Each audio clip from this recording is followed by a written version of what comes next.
mga igsoon, is the day of Pentecost, which is the Jewish believers na himo silang nabautismuhan no, sa balaang espiritu, mga igsoon.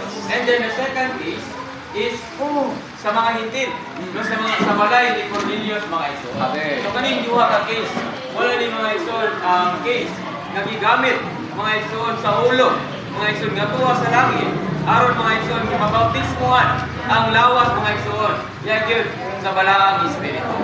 Ay ko na Ginoo dili ka nini nung pagbautismo, mga igsoon, no pinaagi yun sa balaang espiritu, mga igsoon. Pinaagi ning case na accomplish, mga igsoon, no na-accomplish no kining gisgutan sa Acts 1:5 na mao ang gisgutan no atong Ginoo, mga igsoon.